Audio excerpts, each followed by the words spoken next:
Al-Furqan Al-Islami. Program tabungan umroh. Ingin umroh atau punya rencana umroh?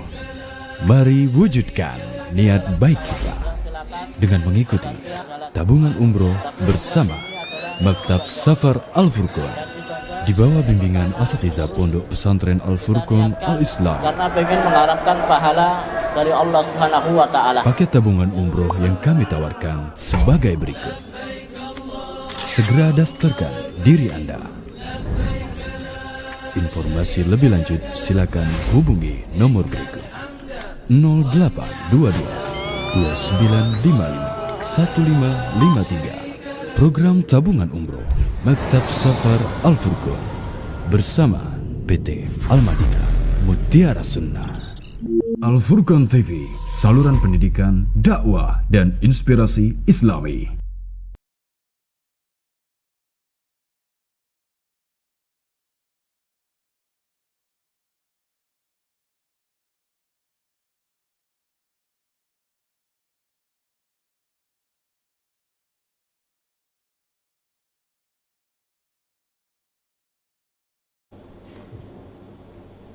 Bismillahirrahmanirrahim.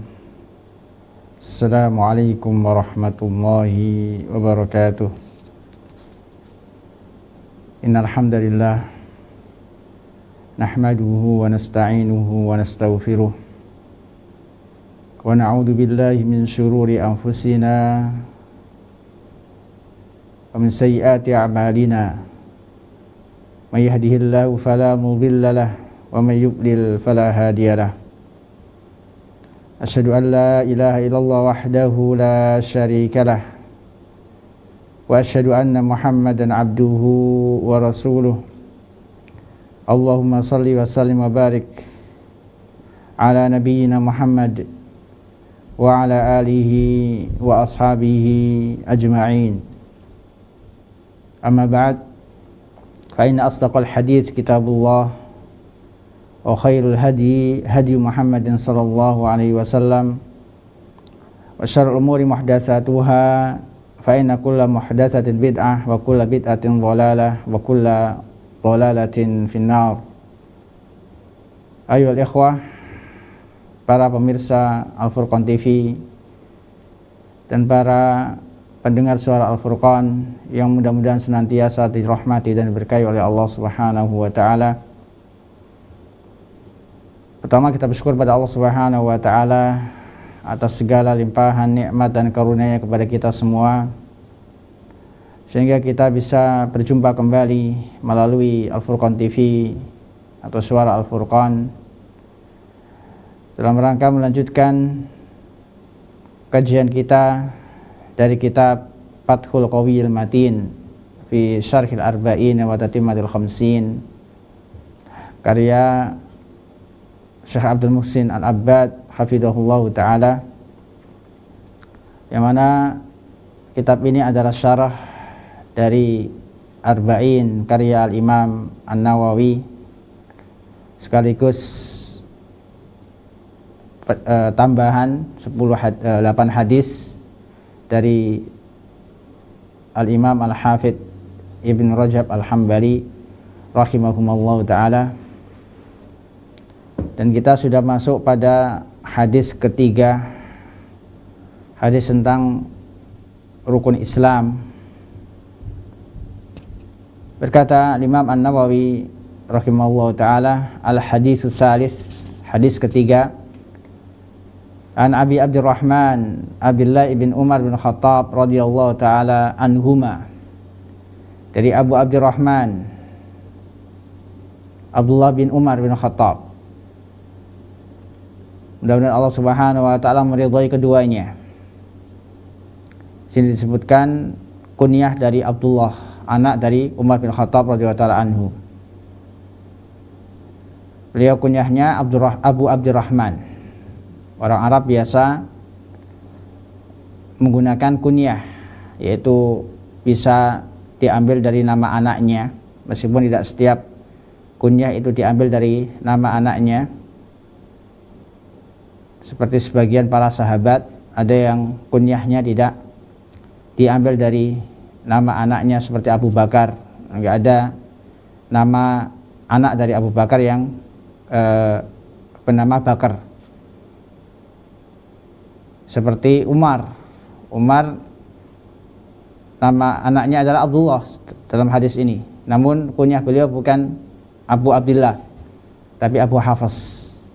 Jadi nggak setiap kunyah itu diambil dari nama anaknya. Di sini Abdullah bin Umar, kunyah beliau adalah Abu Abdurrahman. Dan orang Arab itu suka dipanggil dengan nama kunyahnya daripada namanya sendiri. An Abi Abdurrahman bin Abdullah ibn Umar radhiyallahu taala anhuma. Mudah-mudahan Allah Subhanahu wa taala meridhai keduanya karena dua-duanya sahabat.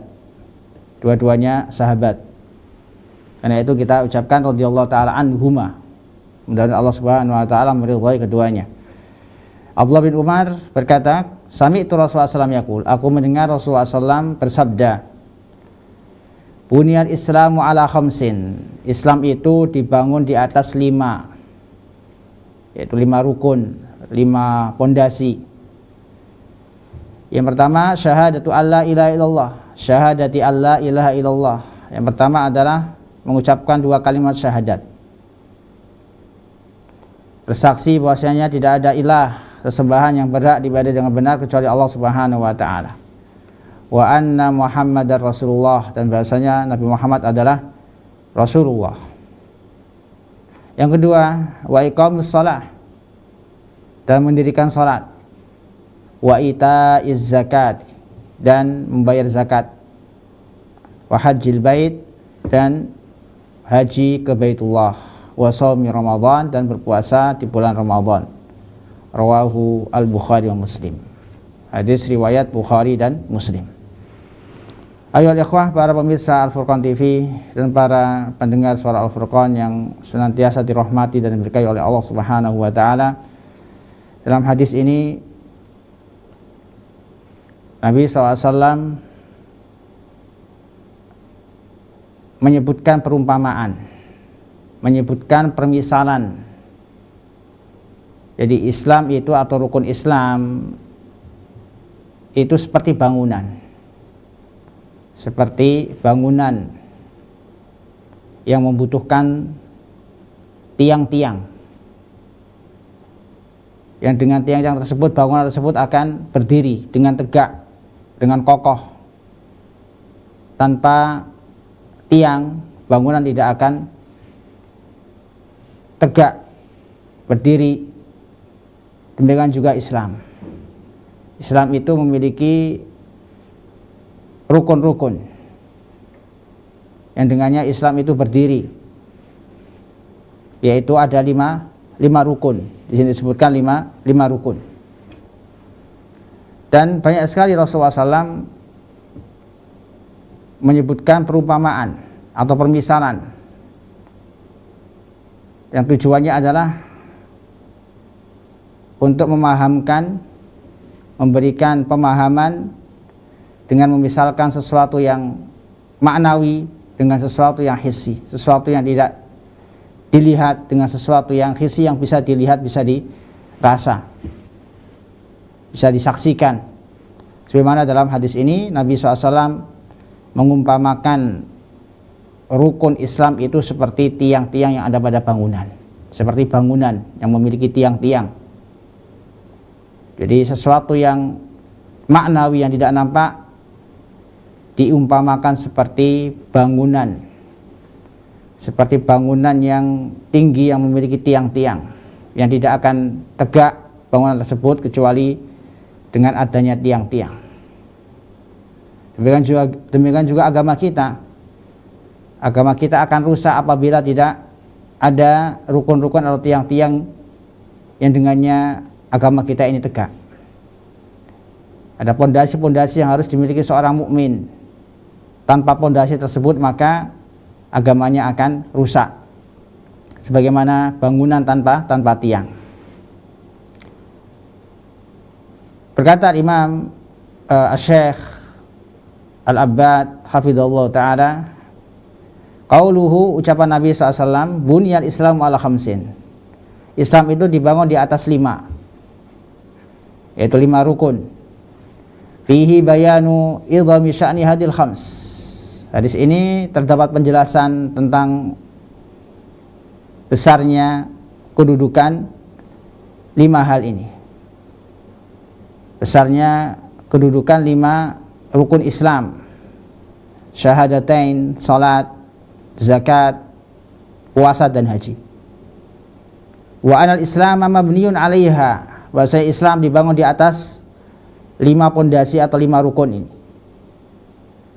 Wa tasbihun ma'nawiyyun bil bina'il hissi, dan ini merupakan tasbih, bentuk penyerupaan yang maknawi, yang tidak nampak, dengan bangunan yang nampak, yang bisa dilihat, bisa diindra. Fakama annal bunyan al hissiyya la yaqumu illa ala a'midatihi, sebagaimana bangunan-bangunan itu tidak akan tegak tanpa atau kecuali adanya tiang-tiang yang menyangganya. Fakadzalikal Islam, demikian juga Islam, innama yaqumu ala hadil khams. Bahwasanya Islam tidak akan tegak kecuali adanya 5 tiang ini, 5 rukun atau pondasi ini. Kenapa dicukupkan dengan 5 pondasi ini? Qal wal iktisaru ala hadil khams liqaunihal asas li ghairiha. Nabi SAW mencukupkan 5 hal ini, 5 rukun ini, karena 5-5-nya adalah asas, pondasi yang dengannya tegak Islam atau yang lainnya berdiri di atas atau mengikuti 5 hal ini. Wa ma siwaha fa innahu yakunu tabi'an laha. Di semuanya syariat-syariat selain 5 hal ini mengikuti atau dibangun di atas 5 hal ini. Tanpa 5 hal ini maka yang lainnya tidak ada manfaatnya. Itulah pentingnya atau kedudukan 5 rukun Islam dalam agama kita. Karena itu Nabi SAW menyerupakan, mempermisalkan 5 rukun Islam seperti bangunan yang memiliki tiang-tiang. Yang kedua, kata beliau hafizahullah ta'ala, kenapa Imam An-Nawawi menyebutkan hadis ini setelah hadis Jibril? Kenapa Imam An-Nawawi menempatkan hadis ini setelah hadis Jibril? Kata beliau, awrada An-Nawawi wa hadzal hadis ba'da hadis Jibril wa huwa mustamilun ala hadhil khams lima ishtamala alayhi hadzal hadis min bayani ahammiyati hadhil khamsi. Al-Imam An-Nawawi menyebutkan hadis ini setelah hadis Jibril, yang mana di dalamnya terdapat 5 rukun. Yang mana 5 rukun ini merupakan asas, annahal asas alladzi bunya al-Islam, yang dengannya Islam dibangun. Fa fi makna zaid ala ma jaa fi hadis Jibril. Maka dalam hadis ini terdapat makna tambahan yang tidak ada pada hadis Jibril. Dan di antara makna tambahannya adalah Nabi SAW mempermisalkan 5 rukun Islam seperti bangunan yang memiliki tiang-tiang. Ini adalah makna tambahan yang tidak ada pada hadis Jibril, yang ada di hadis ketiga ini, yaitu hadis Abdullah ibn Umar radhiyallahu taala anhuma. Maka tatkala seorang ingin melihat dirinya atau agamanya, hendaknya dia melihat suatu bangunan. Jadi kalau dia ingin mengumpamakan keimanan, keislaman yang ada pada dirinya, lihatlah suatu bangunan. Apakah bangunan tersebut kokoh ataukah tidak, itu tergantung tiang-tiang yang menopang bangunan tersebut. Bagaimana keislaman kita dikatakan kokoh apabila kita telah memenuhi 5 rukun Islam ini. Apabila kita telah menjalankan 5 rukun Islam ini dengan sebenar-benarnya, maka pantas sekali Rasulullah SAW mengumpamakan, menyerupakan 5 rukun Islam itu seperti bangunan. Inilah makna yang tidak ada pada hadis-hadis Jibril, disebutkan dalam hadis ini. Lihat, pengulangan dalam hadis ini, penyebutan hadis ini bukan berarti pengulangan dari hadis yang sudah ada di hadis Jibril. Karena memang di hadis Jibril disebutkan tentang Islam, tentang rukun-rukun Islam. Dan di sini disebutkan juga tentang rukun-rukun Islam secara khusus. Dan bukan untuk pengulangan. Tapi ada makna yang tambahan yang tidak ada di hadis Jibril, khususnya tentang penyerupaan, perumpamaan rukun Islam dengan bangunan yang memiliki tiang-tiang yang tinggi yang menopang bangunan tersebut, sehingga bangunan itu menjadi kokoh. Sebagaimana agama seorang menjadi kokoh, keyakinan menjadi kokoh apabila dia menjalankan 5 rukun Islam dengan sebaik-baiknya, dengan sebenar-benarnya. Poin yang ketiga dari penjelasan Syekh Al-Abbad hafidhahullah ta'ala, beliau mengatakan hadil arkanul khamsah allati buniya 'alaiha al-Islam awwaluha asy-syahadatani. Jadi awal atau rukun Islam yang pertama yang dengannya Islam dibangun adalah asy-syahadatain, mengucapkan 2 kalimat syahadat, yang mana bukan hanya mengucapkan tapi harus meyakini, mengimani,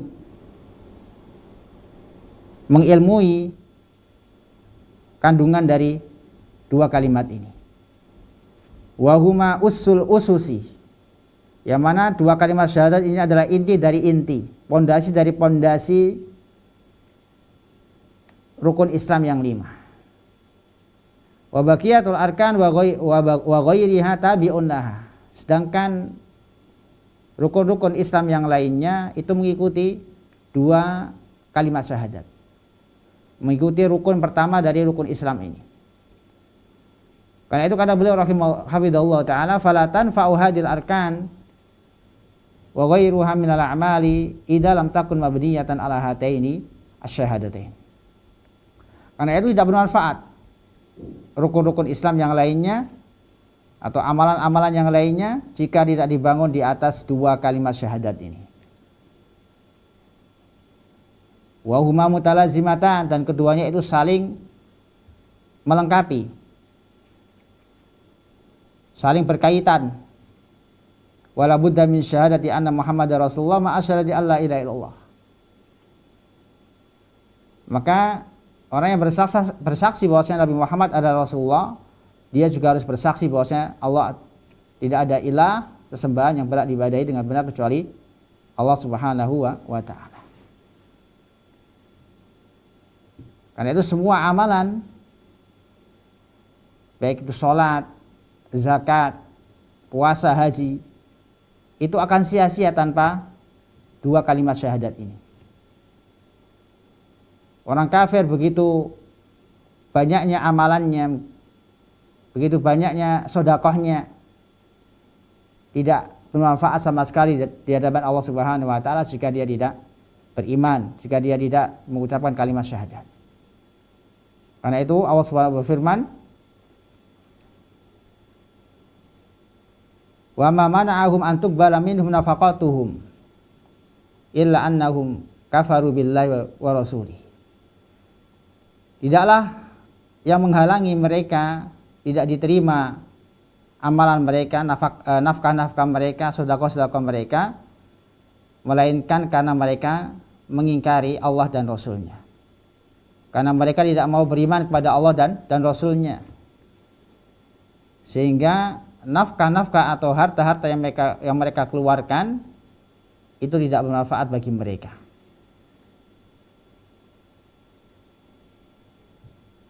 Dan di antara ciri-ciri mereka kata Allah Subhanahu wa taala, wala ya'tuna sholata illa wa hum kusala. Dan tidaklah mereka mendirikan salat kecuali dalam keadaan malas. Dan tidaklah mereka mengeluarkan zakat atau mengeluarkan harta kecuali dalam keadaan terpaksa.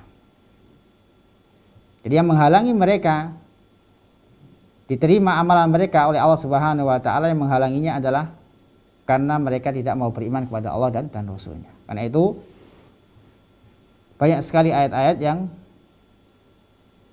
mensyaratkan iman, mensyaratkan 2 kalimat syahadat agar amalan tersebut diterima oleh Allah Subhanahu wa taala.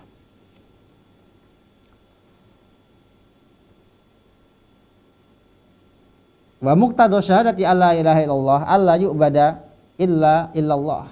Dan konsekuensi dari bersyahadat bahwasanya tidak ada ilah sesembahan yang berhak diibadahi dengan benar kecuali Allah Subhanahu wa taala, yaitu tidak boleh dia beribadah kecuali kepada Allah Subhanahu wa taala.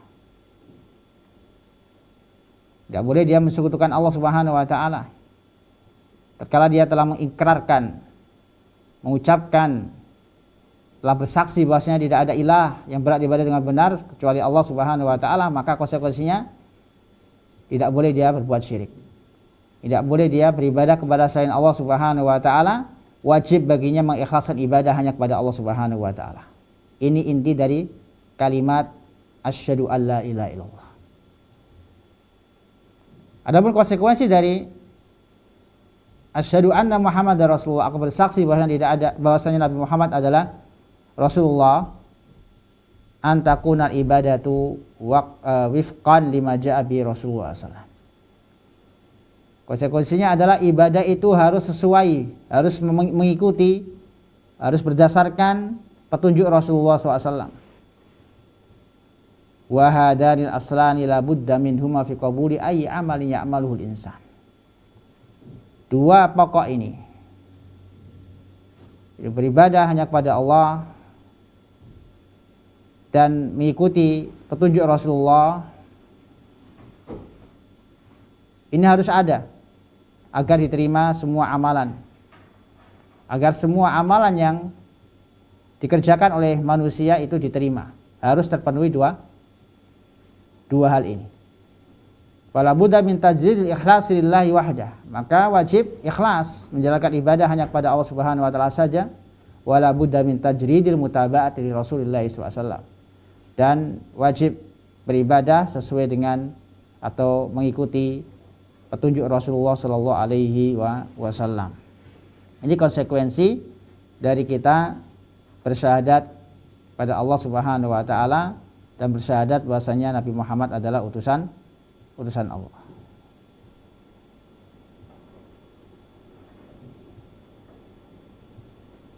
Karena itu semua amalan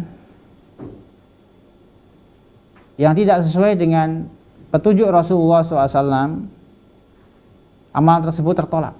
Di mana hadis Aisyah radhiyallahu anha yang insya Allah akan kita jelaskan, yang akan kita baca penjelasannya pada hadis arba'in atau dalam kitab ini, yaitu hadis man ahdasa fi amrina hadza ma laysa minhu fahuwa raddun, atau man amila amalan laysa alaihi amruna fahuwa raddun. Pada siapa yang mengerjakan suatu amalan, yaitu amal ibadah yang bukan berasal dari petunjuk kami, maka amalan tersebut tertolak.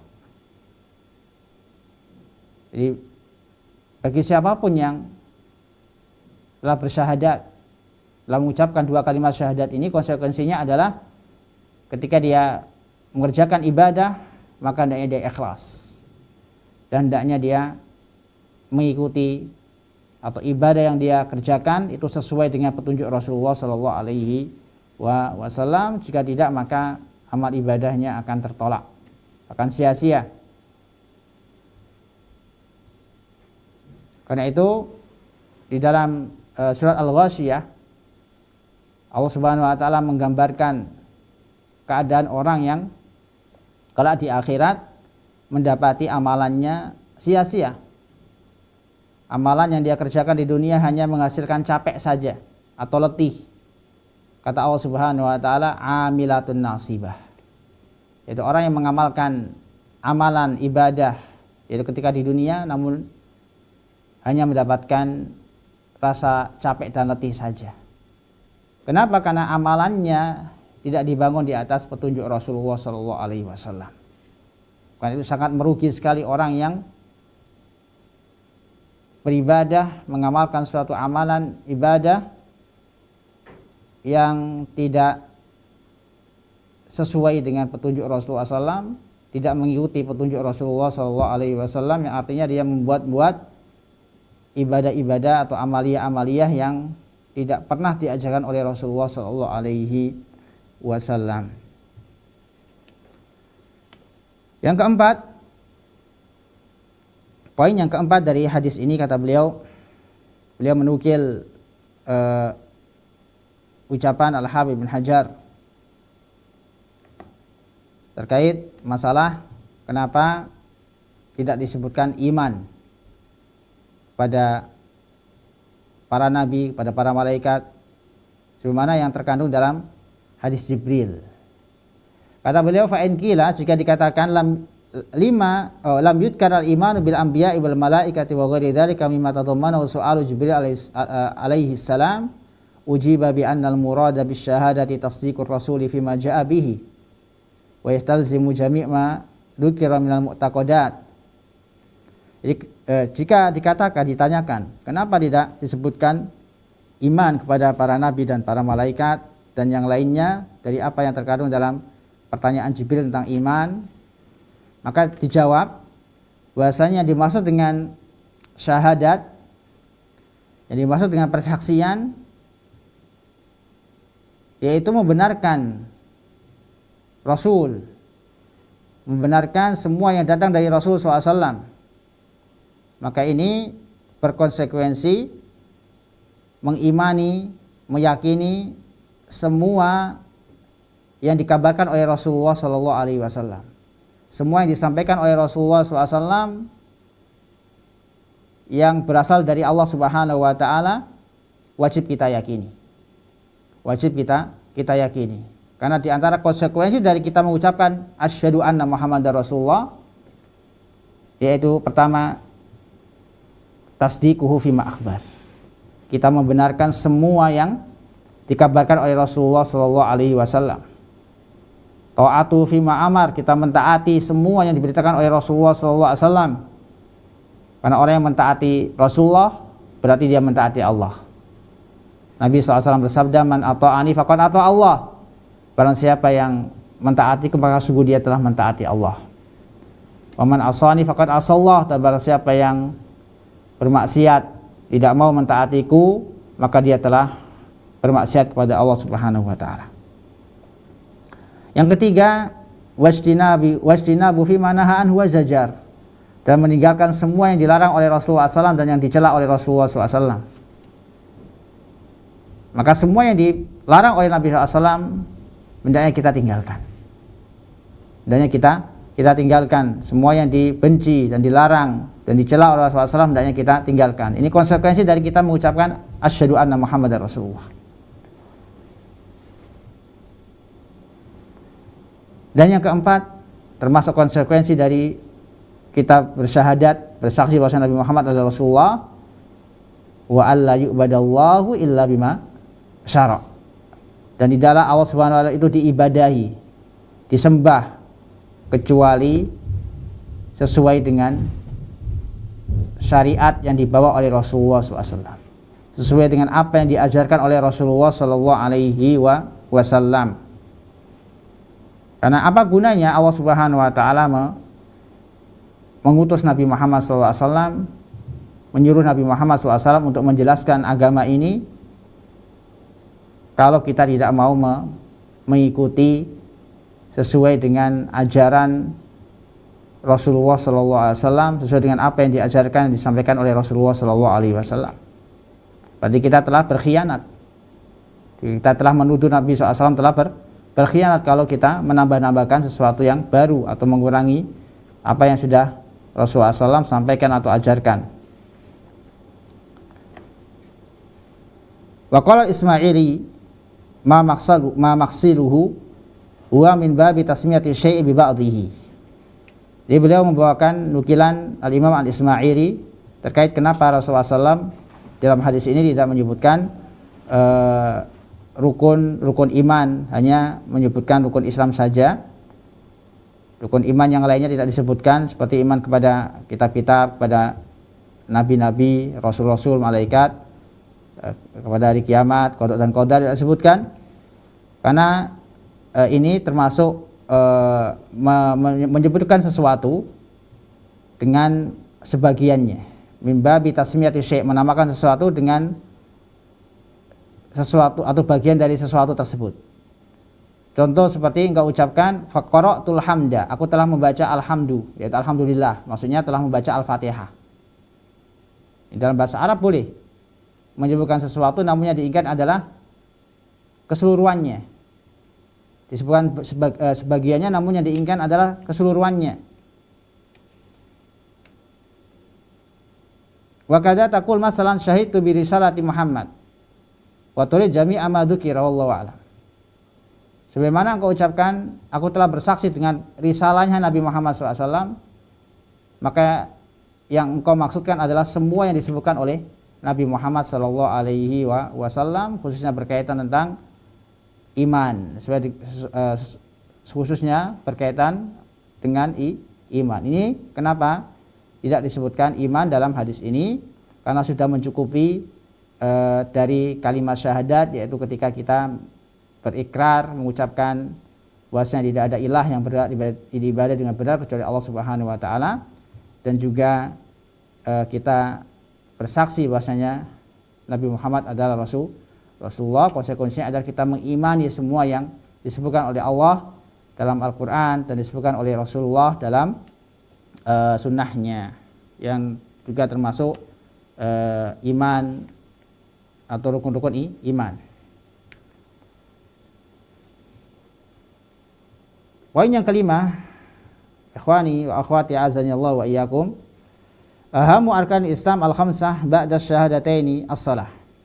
Beliau mulai menjelaskan tentang keutamaan rukun Islam yang kedua, yaitu salat. Di rukun Islam yang kedua setelah dua kalimat syahadat, setelah bersaksi bahwasanya tidak ada ilah yang berhak diibadah dengan benar kecuali Allah, dan tidak ada dan Rasulullah adalah, dan bersaksi bahwasanya Rasulullah adalah, Nabi Muhammad adalah utusan Allah, yaitu mendirikan salat. Waqad wasafa Rasulullah SAW bi anna amudul Islam, dan Nabi SAW telah mensifati salat bahwasanya salat itu bagaikan tiangnya Islam. Wa amuduhu as-shalah, sebagaimana dalam hadis wasiat Nabi SAW kepada Mu'ad ibn Jabal, yang merupakan hadis ke-29 dari hadis Arba'in yang akan kita baca penjelasannya dalam kitab ini. Wa akhbaru anha akhir ma yufqadu minad din, dan disebutkan bahwasanya salat adalah sesuatu yang akan hilang dari agama kita ini. Artinya apa? Apabila seorang meninggalkan salat, maka telah hilang agamanya. Karena Islam, karena salat merupakan rukun Islam. Rukun Islam kedua setelah syahadat. Karena itu tidak boleh kita meremehkan perkara salat. Karena dalam Al-Quran disebutkan tentang keadaan akhir zaman. Wa khalafa min ba'di mukhalifun adaa'u sholata wa taba'u syahawat fa sawfa yalqauna ghayyah. Di mana keadaan akhir zaman banyak orang yang tersesat. Digambarkan dalam ayat tersebut, di antara keadaannya adalah banyak orang-orang atau generasi-generasi yang meninggalkan sholat, yang mengabaikan sholat dan hanya menuruti hawa nafsunya. Maka kata Allah Subhanahu wa ta'ala, fasawfa yalqauna ghayyah, mereka akan tersesat. Maka penting bagi kita untuk mengagungkan sholat. Penting bagi kita untuk menjalankan sholat, karena termasuk rukun dari rukun-rukun agama kita. Dan di antara keutamaan sholat, kata beliau, wa awwalu ma yuhasabu 'alal 'abdu yaumal qiyamah, dan perkara yang pertama kali akan dihisab kelak di hari kiamat adalah sholat. Wa anna biha tamyiz bainal muslim wal kafir, dan dengan sholat pula dibedakan antara muslim dan kafir. Bagaimana hadis riwayat Muslim disebutkan al-ahdu bainana wa bainahum as-shalah faman taraka faqad kafar atau kama qala sallallahu. Perjanjian antara kami dengan mereka adalah as-shalat. Artinya perbedaan antara kami yaitu kaum muslimin dengan mereka yaitu orang-orang kafir adalah salat. Maka orang yang meninggalkan salat maka dia telah kafir. Wa iqamatuha takunu ala halatain. Yang dimaksud dengan mendirikan salat itu ada dua keadaan. Ihdahuma wajibah. Salah satunya adalah wajib. Dikatakan mendirikan salat, mengerjakan salat itu wajib, yaitu ada uha ala aqal lima yahsul bihi fi'lul wajib wa tabra'u bi dhimmah, yaitu mengerjakan salat sesuai dengan apa yang diwajibkan, yang apabila dikerjakan maka dia telah terlepas dari tanggungan. Sedangkan keadaan yang kedua mustahabbah wa takmiluha, yaitu apabila salat tersebut adalah salat sunnah yang fungsinya adalah menyempurnakan yang wajib, atau semua salat yang mustahab. Semua salat yang mustahab. Jadi Allah Subhanahu wa taala memerintahkan kita salat, ada yang wajib, ada yang hukumnya wajib dan ada yang hukumnya sunnah. Adapun yang wajib ini harus dikerjakan. Apabila kita telah mengerjakan maka sudah kita telah terlepas dari kewajiban. Sedangkan fungsi dari sholat sunnah adalah pelengkap atau penyempurna dari sholat wajib kita. Apabila terjadi kekurangan, apabila kurang sempurna maka disempurnakan dengan sholat sunnah. Karena itu hendaknya kita tidak hanya mencukupkan diri dengan mengerjakan yang wajib dari sholat yang Allah Subhanahu wa taala wajibkan.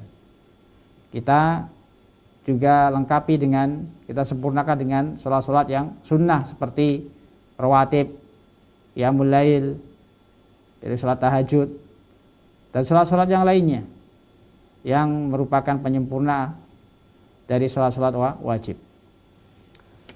Poin yang keenam dari hadis ini, kata beliau, az-zakatu hiya qarinatus shalah fi kitabillahi wa sunnati rasulih sallallahu alaihi wasallam.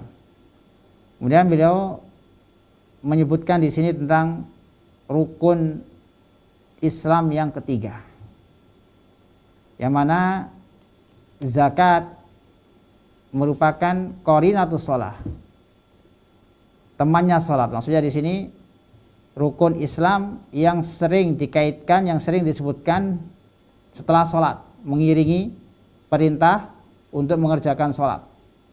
Dalam Al-Quran dan Sunnah Rasulullah SAW banyak sekali disebutkan perintah untuk membayar zakat sesudah perintah untuk mengerjakan salat. Di mana firman Allah Subhanahu wa taala, fa in tabu wa aqamus salata wa atuz zakah fakhullu sabilahum. Jika mereka bertaubat dan mau mendirikan salat, membayar zakat, maka lepaskanlah mereka. Lepaskanlah mereka. Dan juga Allah SWT berfirman, fa in tabu wa aqamus salata wa atuz zakata fa ikhwanukum fid din. Dan jika mereka bertaubat dan mendirikan salat, membayar zakat, maka mereka adalah saudara-saudara kalian seagama. Ini menunjukkan bahwasanya saudara seislam, seiman, tandanya adalah mereka mengucapkan kalimat syahadat, beriman kepada Allah dan Rasulnya, dan juga menjalankan rukun-rukun Islam, yang diantaranya adalah salat dan zakat. Disebutkan di sini zakat setelah perintah salat, menunjukkan pentingnya rukun Islam yang ketiga ini. Meskipun tidak semua bisa menjalankan atau mengerjakan rukun Islam yang ketiga ini, yaitu zakat. Karena zakat merupakan ibadah, kata beliau, ibadatun maliyah, naf'uha muta'addin, yang mana manfaatnya bukan hanya kembali kepada pelakunya, namun juga kembali kepada orang lain. Faqad aujabaha Allah fi amwalil aghniya. Jadi zakat ini diwajibkan bagi orang-orang yang kaya, yang hartanya sudah mencapai nisab. ala wajhin yanfa'ul faqir wa la yadurrul ghani. Yang mana tujuannya adalah untuk memberikan manfaat kepada orang yang fakir. Dan tujuan disyariatkannya zakat tidak membahayakan orang kaya. Artinya apa? Zakat yang Allah Subhanahu wajibkan kepada umat Islam itu tidak sampai membuat orang kaya itu menjadi jatuh miskin. Bahkan Allah Subhanahu wa taala menambahkan harta orang-orang kaya yang mau membayar zakat. Yang mau membayar zakat, Allah Subhanahu wa taala berkahi hartanya. Allah sucikan hatinya. Sedangkan orang yang tidak mau membayar zakat, maka Allah Subhanahu wa taala akan menyiksanya kelak di akhirat, akan memasukkannya ke dalam neraka. Di antara kemudahan syariat zakat, Allah Subhanahu wa taala hanya memerintahkan untuk dikeluarkan sedikit saja dari harta yang sudah mencapai nisab yang dimiliki oleh orang yang kaya atau orang yang sudah berkewajiban membayar zakat. Contoh seperti zakat ternak, orang yang memiliki 40 kambing misalnya, hanya diperintahkan untuk mengeluarkan satu dari 40. Ini sangat mudah sekali bagi orang yang sudah memiliki kambing yang berjumlah 40, maka wajib mengeluarkan satu saja. Ini termasuk kemudahan dalam Islam. Karena itu tujuan zakat adalah memberikan manfaat kepada orang yang fakir, orang yang miskin, dan tidak sampai memudaratkan orang yang kaya sehingga hartanya habis karena membayar zakat. Bahkan sebaliknya Allah berkahi hartanya. Allah tambah hartanya dan Allah sucikan hatinya. Yang ketujuh, poin ketujuh dari hadis ini, yaitu penjelasan tentang rukun keempat. Rukun keempat, meskipun urutannya di sini haji terlebih dahulu, kemudian baru puasa. Namun berdasarkan riwayat yang lebih kuat, rukun Islam yang keempat adalah berpuasa di bulan Ramadan. Berpuasa di bulan Ramadan. Karena kalau kita lihat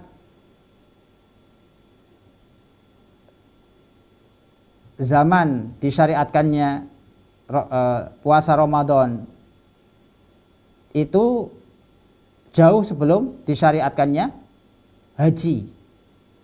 Ya, kalau kita urutkan waktu pensyariatan 5 rukun atau 4 rukun ini, diawali dari sholat, kemudian puasa, kemudian zakat, puasa, kemudian baru haji.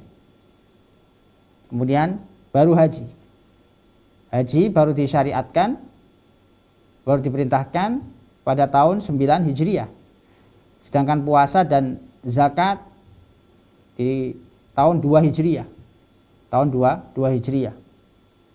Dan sholat sebelumnya malah. Ini menunjukkan bahwasanya rukun Islam yang keempat adalah puasa, kemudian baru haji. Shaum Ramadan ibadatul badaniyah. Puasa di bulan Ramadan merupakan ibadah badan, ibadah yang dikerjakan dengan badan. Dan keutamaan puasa, kata beliau, wa yasirrun bainal abdi wa baina rabbih. Puasa merupakan rahasia antara hamba dengan Rabb-nya. La yattali alaihi illallah, tidak ada yang tahu kecuali Allah Subhanahu wa taala. Li anna minan nas may yakunu fi syahri Ramadan muftiran wa ghairu yadunu annahu shaim. Karena ada di antara manusia yang ketika di bulan Ramadan dia tidak berpuasa. Sedangkan orang lain menyangkanya dia berpuasa karena enggak tahu. Enggak ada yang tahu kecuali dirinya, antara dirinya dengan Allah Subhanahu wa taala. Kalau dia ingin tidak berpuasa, mudah sekali. Yang penting jangan makan di depan orang. Orang akan menyangka dia sedang berpuasa di bulan Ramadan. Karena itu puasa merupakan rahasia antara Allah hambanya. Tidak ada yang tahu kecuali Allah Subhanahu wa taala. Selama dia tidak mengatakan kepada orang lain bahwasanya dia tidak berpuasa. Selama dia diam maka tidak ada orang lain yang tahu. Wa qad yakunu insanu sha'iman fi naflin wa ghairu yadunnu anna muftir. Terkadang orang berpuasa sunnah, namun orang lain mengira dia tidak sedang berpuasa. Walihada warada fil hadis sahih anal insan yujaza ala amalihi. Karena itu disebutkan dalam hadis yang sahih bahwasanya hamba itu akan diberikan pahala sesuai dengan amalannya. Yang mana pahalanya adalah kata beliau al-hasanatu bi asyri amsalihah. Satu kebaikan itu akan dibalas dengan 10 kebaikan. Ila sab'i mi'ati di'fin, sampai dibalas 700 kali lipat. Allah SWT berfirman dalam hadis qudsi illa shaum, kecuali puasa. Fa innahu li, karena puasa itu adalah untukku wa ana ajzi bihi, dan akulah yang memberikan pahalanya. Ini menunjukkan bahwasanya puasa adalah ibadah yang besar sekali pahalanya, yang tidak diketahui pahalanya kecuali Allah Subhanahu wa taala. Hadis riwayat Bukhari dan Muslim. Wa ana ajzi bihi artinya adalah bi ghairi hisab. Kata beliau bi ghairi hisab. Jadi pahala puasa itu banyak sekali, tidak terhitung. Karena yang tahu jumlahnya hanya Allah Subhanahu wa taala. Wal a'mal kulluha lillahi azza wa jalla. Sedangkan semua amalan itu untuk Allah Subhanahu wa taala. Di mana firman Allah Subhanahu wa taala, "Qul inna sholati wa nusuki wa mahyaya wa mamati lillahi rabbil alamin." Sesungguhnya salatku, sembelianku, hidupku dan matiku hanya untuk Allah Subhanahu wa taala, Rabb semesta alam. La syarikalah, tidak ada sekutu baginya. Wa bidzalika umirtu wa ana awwalul muslimin. Dengan demikian aku diperintahkan dan aku adalah pertama kali yang Islam, yaitu berserah diri kepada Allah Subhanahu wa taala. Jadi Nabi Muhammad adalah orang yang pertama kali berserah diri kepada Allah Subhanahu wa taala dari umatnya. Maka semua amalan itu untuk Allah kecuali puasa. Dari sisi pahala semua sudah dijelaskan oleh Allah Subhanahu wa taala. Satu kebaikan dibalas dengan 10 kebaikan atau bahkan dilipat gandakan menjadi 700, kecuali puasa. Hanya Allah Subhanahu wa taala yang mengetahuinya. Allah Subhanahu tidak menyebutkan berapa pahala puasa, menunjukkan begitu besarnya, begitu banyaknya pahala puasa. Seperti pahala orang yang sabar, karena puasa itu melatih kita untuk sabar. Karena itu pahalanya sama seperti pahala sabar.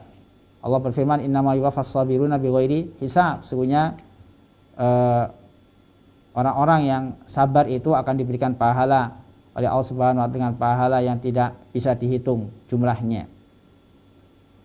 Khusus shaum fi hadzal hadis, disebutkan secara khusus yaitu puasa sebagai rukun Islam dalam hadis ini, bi annahu lillah, bahwasanya puasa itu untuk Allah. Lima fihi min khafa'i hadil ibadah, karena ibadah ini merupakan ibadah yang tersembunyi. Wa annahu la yattali 'alaiha illallah, dan tidak ada yang tahu kecuali Allah Subhanahu wa taala. Ini keutamaan dari ibadah puasa, karena itu Allah Subhanahu wa taala menjadikan puasa Ramadan merupakan bagian dari rukun Islam. Rukun Islam yang kelima adalah haji. Berkata Syekh Al-Abbad hafizallahu taala pada poin yang ke-8, Hajju baitillahil haram ibadatun maliyatun badaniyah. Beliau jelaskan di sini tentang keutamaan haji. Haji adalah ibadah yang menggabungkan harta dan badan. Artinya ibadah yang menggabungkan antara harta dan kesehatan badan adalah ibadah haji. Karena itu orang yang belum memiliki harta untuk bisa sampai ke Mekah, untuk bisa melaksanakan ibadah haji, maka dia belum dikatakan mampu, belum dikatakan istita'ah, mustati'. belum mampu untuk mengerjakan haji. Begitu juga sebaliknya, punya harta namun tidak sehat, sakit-sakitan, ini juga belum dikatakan mustati, mampu melaksanakan ibadah haji. Maka harus terpenuhi dua syarat ini, mampu secara finansial dan juga mampu fisik, sehingga bisa melaksanakan ibadah yang agung ini, yaitu ibadah haji. Dan kewajiban haji, kata beliau, waqad aujabahallahu fil umri marrah wahidah. Di kewajiban haji itu sekali seumur hidup. Ini juga menunjukkan kemudahan agama Islam. Tatkala Allah Subhanahu wa taala memerintahkan kita sholat hanya 5 kali dalam satu hari. Tatkala Allah Subhanahu mewajibkan kita mengeluarkan zakat, tidak semua orang diwajibkan mengeluarkan zakat, hanya orang-orang yang mampu, yang hartanya sudah mencapai nisab, dan itu pun hanya sebagian dari hartanya. Tatkala Allah Subhanahu wa taala memerintahkan puasa hanya sekali dalam 1 tahun, yaitu di bulan Ramadan. Begitu juga ketika Allah Subhanahu wa taala mewajibkan melaksanakan ibadah haji, hanya orang-orang yang mampu saja. Meskipun demikian, hanya sekali saja kewajibannya dalam sepanjang umur, hanya sekali saja. Wa bayyana Nabi sallallahu alaihi wasallam, Nabi SAW telah menjelaskan tentang keutamaan haji dalam firman-Nya, man hajja hadal bait, para siapa yang haji ke Baitullah falam yarfus walam yafsuk raja'a ka yaumin waladatu ummu. Dan dia tidak berkata kotor, tidak berbuat fasik, maka dia kembali ke rumahnya, kembali ke negaranya dalam keadaan seperti dilahirkan kembali oleh ibunya. Artinya apa? Dihapuskan dosa-dosanya, diampuni semua dosa-dosanya oleh Allah Subhanahu wa taala, sama seperti bayi yang baru saja lahir, tidak memiliki dosa sama sekali. Hadis riwayat Bukhari dan Muslim. Dan juga sabda Nabi SAW, al-umratu ilal umrati kafaratu lima bainahuma. Umrah yang satu dengan umrah yang lainnya sebagai kafarah antara keduanya. Wal hajjul mabrur, dan haji mabrur laisa lahu jazaa'un illa jannah, tidak ada balasan kecuali surga. Jadi di antara keutamaan haji, orang yang hajinya diterima oleh Allah Subhanahu wa taala kalau akan dimasukkan ke dalam surganya. Rawahu Muslim, riwayat Muslim. Poin yang ke-9 dari hadis ini, berkata Syekh Abbad hafizallahu taala, hadal hadisu bihadal lafzi jaa fihi taqdimul haji ala shaum. Jadi hadis yang dengan lafaz ini, hadis ini terdapat lafaz yang mana didahulukan haji sebelum puasa. Didahulukan haji kemudian puasa. Wa huwa bihadal lafaz awrad al-Bukhari fi awal kitabil iman min sahihihi. Jadi hadis dengan lafaz ini, dengan mendahulukan haji kemudian puasa, ini disebutkan oleh Bukhari di awal kitabul iman dalam sahihnya. Wa bana alaihi tartibu kitabi al-jami' as-sahih. Dan beliau menyusun kitab sahihnya sesuai dengan tartib ini, sesuai dengan urutan ini, yaitu diawali dari kitabul iman, karena rukun iman, rukun Islam pertama adalah syahadatain, yang mencakup iman kepada Allah Subhanahu wa taala dan rukun-rukun iman yang lainnya. Maka diawali dengan iman, kitabul iman, setelah kitab Badul Wahyi. Kemudian baru kitab Toharoh, karena kitab Toharoh, karena Toharoh adalah syarat dari sholat. Kemudian baru kitabul sholat, kitabul zakat, kitabul hajj, kemudian baru kitabul shaum. Ya, berdasarkan hadis ini, Imam Al-Bukhari menyusun sahihnya sesuai dengan urutan pada lafaz dalam hadis ini, yang mana didahulukan haji terlebih dahulu sebelum puasa, padahal urutannya adalah puasa dulu baru haji, baru haji. Ini urutan yang benar. Waqad warada al-hadis fi Sahih Muslim, dan terdapat hadis dalam Sahih Muslim bi taqdimi siyam al-hajj, dengan mengedepankan puasa, disebutkan puasa terlebih dahulu sebelum haji. Disebutkan puasa sebelum haji. Wa taqdimul hajj ala siyam, dan ada juga riwayat haji dulu kemudian baru puasa. Wa fi tariq al-ula, adapun jalur yang pertama tasrih Ibnu Umar bi anna alladhi sami'a Rasulullah sallallahu taqdimu shaum al-hajj. Dan untuk jalur yang pertama yang diriwayatkan oleh Imam Muslim terdapat penjelasan secara jelas, secara langsung dari Ibnu Umar bahwasanya beliau mendengar dari Rasulullah SAW puasa dulu baru haji. Bahwa rukun Islam yang keempat itu haji, kemudian yang kelima baru rukun Islam yang keempat adalah puasa, kemudian baru rukun yang kelima adalah haji.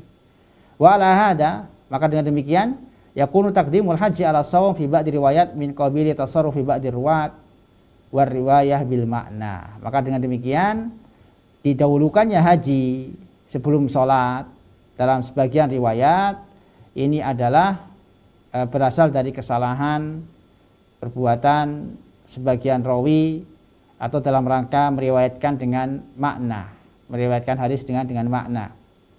Jadi Bukhari dalam sahihnya ketika menyebutkan 5 rukun Islam, beliau riwayatkan secara makna. Beliau riwayatkan secara makna, ataupun urutannya adalah pertama syahadat, 2 sholat, 3 zakat, puasa, baru haji. Baru haji. Jadi dalam riwayat yang disebutkan oleh Al-Imam An-Nawawi di sini yang rujukannya adalah Sahih Bukhari dan juga Sahih Muslim. Adapun Imam Bukhari beliau meriwayatkan hadis ini secara makna, dan apa yang disebutkan ini tidak menunjukkan bahwasanya rukun Islam yang keempat itu puasa, tapi yang benar adalah rukun Islam yang keempat itu bukan haji tapi puasa terlebih dahulu kemudian baru haji. Jadi Imam Bukhari meriwayatkan secara makna, dan hukum meriwayatkan secara makna itu dibolehkan tentunya dengan syarat-syarat yang disebutkan oleh para ulama hadis. Maka lafadznya yang ada di Sahih Muslim dari Ibnu Umar, bunyal Islam ala khamsin. Islam itu dibangun di atas 5 rukun. Ala ayyuhidallah, yaitu agar tauhidkan Allah Subhanahu wa taala, agar diibadahi Allah Subhanahu wa taala. Artinya wajib mentauhidkan Allah Subhanahu wa taala. Ini rukun Islam yang pertama, yaitu mentauhidkan Allah dan juga masuk di dalamnya bersyahadat, bersaksi bahwasanya Nabi Muhammad adalah utusan Allah. Kemudian disebutkan wa iqamus shalah, mendirikan salat, wa iqamis salat wa ita'iz zakat, dan membayar zakat, wasiyam Ramadan, dan berpuasa di bulan Ramadan. Disebutkan yang keempat, wal hajj, dan kemudian haji. Faqala rajulun, maka ada salah seorang bertanya kepada Ibnu Umar, al hajj wasiyam Ramadan, haji kemudian baru puasa Ramadan? Qala la, maka Ibnu Umar menjawab tidak. Siyam Ramadan wal hajj, puasa Ramadan lebih dahulu kemudian baru haji. Nah, di sini terdapat penjelasan dari Ibnu Umar ketika ditanya tentang urutan yang benar dari urutan rukun Islam, yaitu puasa dulu baru haji. Rukun Islam yang keempat puasa, kemudian baru haji. Hakada sami'tu min Rasulullah SAW. Demikianlah yang aku dengar dari Rasulullah SAW. Ini kata Ibnu Umar, perawi dari hadis ini di riwayat Muslim. Jadi Imam Muslim menyebutkan 2 riwayat. Riwayat satunya sama seperti riwayatnya Imam Bukhari, yaitu dengan makna, dengan mendahulukan haji kemudian baru puasa. Sedangkan riwayat yang kedua disebutkan puasa terlebih dahulu baru haji. Dan beliau menjelaskan bahwasanya beliau mendengar urutan ini, urutan rukun Islam ini dari Rasulullah Shallallahu Alaihi Wasallam. Maka riwayat Imam Muslim yang kedua itu lebih kuat, khususnya yang menjelaskan tentang urutan rukun Islam. Dengan demikian kita mengetahui bahwasanya rukun Islam yang keempat adalah puasa, kemudian yang kelima adalah haji. Tidak seperti yang disebutkan dalam riwayat ini. Yang ke-10, poin yang ke-10 dari hadis ini, kata beliau, hadil arkanul khamsah waradat fil hadisi murattabah hasba ahamiyatiha. Jadi rukun Islam yang kelima ini, rukun Islam yang 5 ini disebutkan dalam hadis secara teratur, secara berurutan sesuai dengan kedudukannya. Wa budi afiyah bisyahadatain, diawali dengan 2 kalimat syahadat. yang merupakan asas dari semua amal ibadah yang dengannya dia mendekatkan diri kepada Allah Subhanahu wa taala. Kemudian baru salat yang dikerjakan secara berulang-ulang setiap hari dan setiap malam, yaitu sebanyak 5 kali. Setiap hari sebanyak 5 kali, yang merupakan ikatan yang kuat antara seorang hamba dengan Rabb-nya. Kemudian disebutkan zakat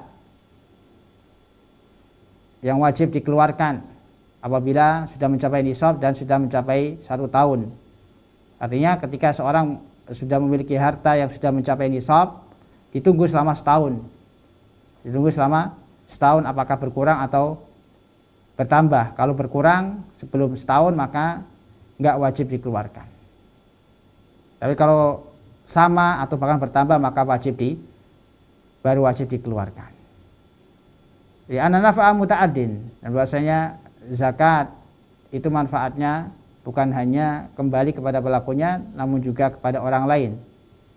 Ini bedanya zakat dengan sholat. Kalau sholat manfaatnya atau pahalanya kembali kepada pelakunya saja, sedangkan zakat manfaatnya bukan untuk pelakunya saja tapi juga untuk orang lain. Kemudian disebutkan puasa yang diwajibkan selama sebulan dalam 1 tahun, yaitu di bulan Ramadan, yang merupakan ibadah badaniyah kata beliau, yang manfaatnya sama seperti sholat, yang kembalinya kepada pelakunya. Kemudian haji yang diwajibkan sekali seumur hidup, Jadi semua yang disebutkan ini secara berurutan sesuai dengan keutamaan masing-masing, kedudukannya masing-masing. Ini yang poin yang ke-10 yang dijelaskan oleh Syekh Al-Abbad hafizahullah taala. Poin yang ke-11 dari penjelasan Syekh Al-Abbad hafizahullah taala, kata beliau, warada fi sahih Muslim anna bin Umar radhiyallahu taala anhu ma haddasa bil hadis indama sa'alahu rajul. Jadi disebutkan dalam sahih Muslim, Ibnu Umar menyampaikan hadis ini ketika ditanya oleh seorang. Beliau ditanya, ala taghzu, tidakkah engkau berjihad, berperang? Kemudian beliau menyebutkan hadis ini, summa saqal hadis wa fi isyarah, yang mana dalam hadis tersebut terdapat isyarat bahwasanya jihad bukan termasuk rukun Islam. Karena tidak disebutkan dalam 5 rukun Islam ini, dalam hadis ini tidak disebutkan jihad. Alasannya kata beliau, wadhalika anna hadhil khams lazimah bistimrarin likulli mukallaf. Alasannya karena 5 rukun Islam ini itu wajib dikerjakan secara terus-menerus bagi setiap mukallaf. Berbeda dengan jihad. Yang hukumnya adalah fardu kifayah dan tidak dikerjakan setiap waktu. Inilah alasan kenapa jihad tidak termasuk rukun Islam. Tidak termasuk rukun Islam karena dikerjakan tidak setiap waktu, dan itu pun hukumnya fardu kifayah, yang apabila dikerjakan sebagian maka gugur sebagian yang lain. Kemudian beliau menutup hadis ini dengan poin yang ke-12 tentang faidah-faidah yang bisa diambil dari hadis ini. Beliau menyebutkan 5 faidah. Yang pertama, pentingnya mengetahui 5 rukun Islam, karena Islam dibangun di atas 5 rukun ini. Yang kedua,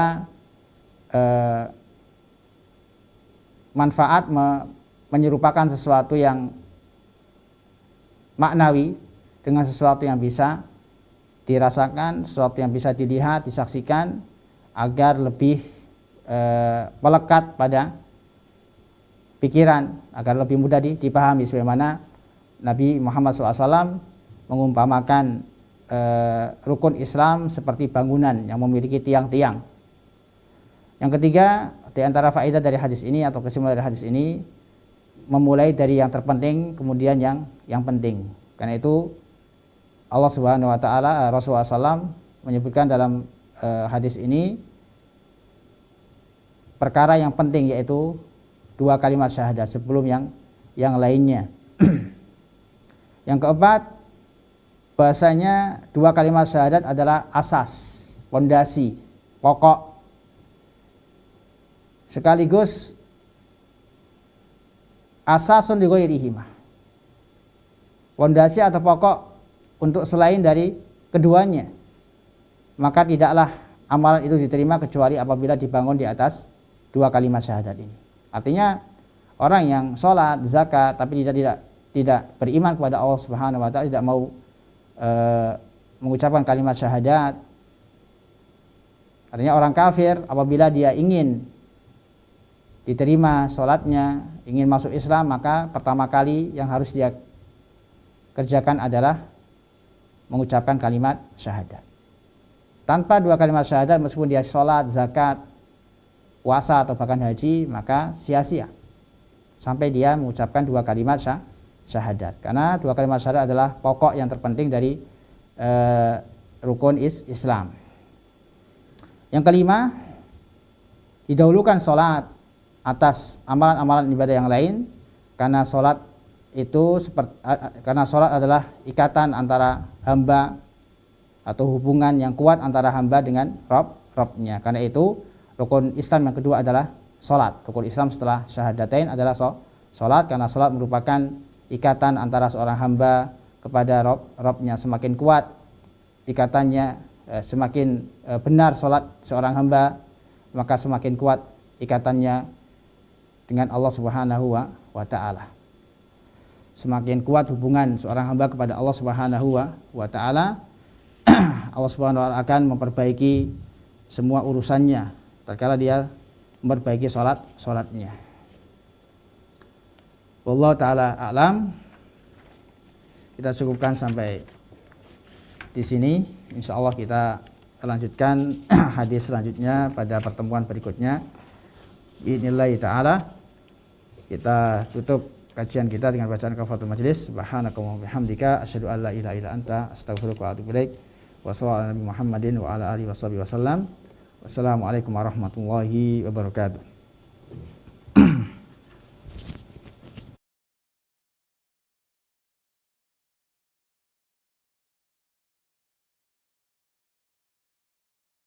Al Furqan TV, saluran pendidikan, dakwah dan inspirasi Islami.